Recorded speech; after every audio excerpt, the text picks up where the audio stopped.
Seriously,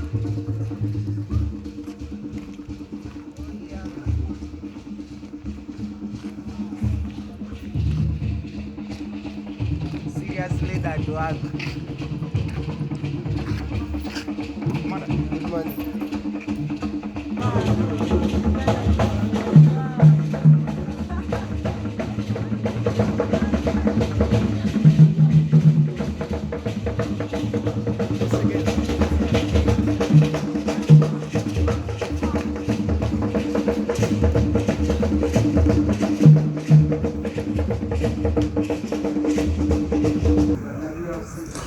Your Excellency, ladies and gentlemen, deans, heads of departments, students, and all invited guests, this is a very momentous day for us as we harvest yet again and prepare for the harvest tomorrow of another cohort that has gone through the formation at this great university.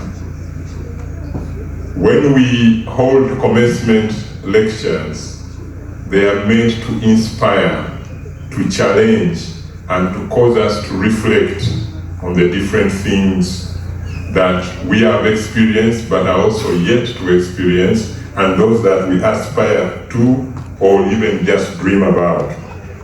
This is where we try to relate the future with the present and the past. And we are very, very honored today to have a person, as you have heard being introduced, of great knowledge of the Eastern and Southern African region, but coming from Denmark. So we are going to try and marry the regional dynamics and the gaps that she has seen, and also the aspirations and the different opportunities that there are around our theme for this commencement lecture. And the theme is empowering Homo graduates to create. The Vice Chancellor, members of the Senate and faculty, distinguished guests, graduating students and families, ladies and gentlemen, good morning. It is really a great pleasure and a humbling honor, especially with those introductions, to join you in this year's commencement lecture. As we've heard, today is a moment to celebrate your learning, growth, and the promise of a new generation. And with that, also a promise of new ideas, new visions, new energy, and innovation. I bring you warm greetings from the Royal Danish Embassy in Kampala, and my country, Denmark. And I want to thank the leadership of the Uganda Martyrs University for the kind invitation and for giving me a chance to meet such a vibrant community of scholars, thinkers, and innovators. I know that I've been asked to come here to inspire. I want to say that for me, speaking with Ugandan youth, such as yourself, is what inspires me. It is also what has always inspired me. So before I begin, I want to share a more personal story with you, because it's no story. Began in 1999 when I had just finished high school. I was 19 and I felt I was not ready to start university. I didn't know what I wanted to do with my life. I was not ready to make that choice. I felt like I hadn't experienced anything. Like I hadn't seen the world, which was very true. At that point, I had never left Europe. I had hardly left Denmark or the small village that I grew up in. I grew up in a village not very different from anyone around this area where we are. So I felt I haven't seen the world. And I felt that I needed to see the world and experience and let myself inspire in order for me to make decisions about what I wanted to do with the skills that I have and what I should do with my life. So by way of circumstance, I found an advert for a Red Cross youth exchange program. And I applied, and I ended up right here in Uganda. 26 years ago, little north of here, I spent 4 months in Hoima, volunteering with Uganda Red Cross side by side with Ugandan youth. In those 4 months, I made friends. My first ever colleagues were young, energetic Ugandans who wanted to change their communities and improve lives around them with the skills they had, with their innovations and their minds. They were driven by making a positive change in the communities they lived in. My role then was to support them and inspire them to do that job. But as it is, it turned out, in many ways, it became the other way around. They were the ones who inspired me.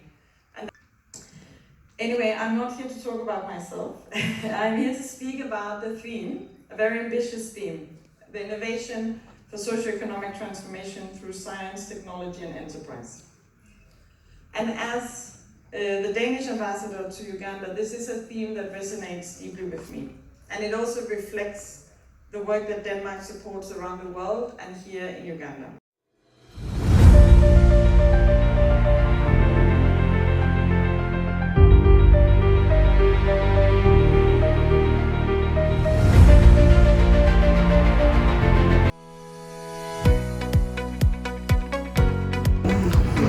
And I take a lot from her speech, but to summarize what has come out for me is the mindset change and being able to know that if you did the same things, you will still get the same results.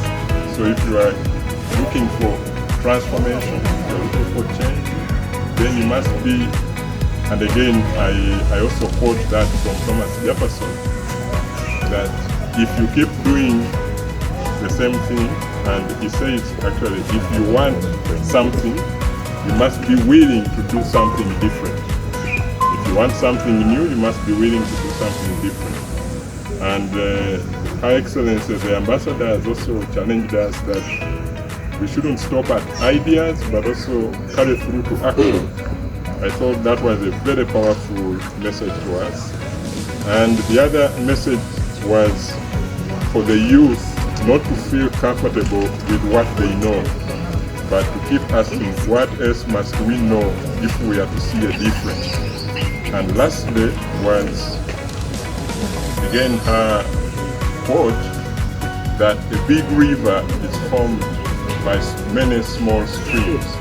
So don't work in isolation, you must work in cooperation and collaboration if you are to make significant change. So we need to work in teams, we need to be able to see others, and like I always quote, a candle loses nothing by lighting another candle. You only make the room brighter. So let us unite, light up each other's potential, tap into each other's good talent, and together we can move this world.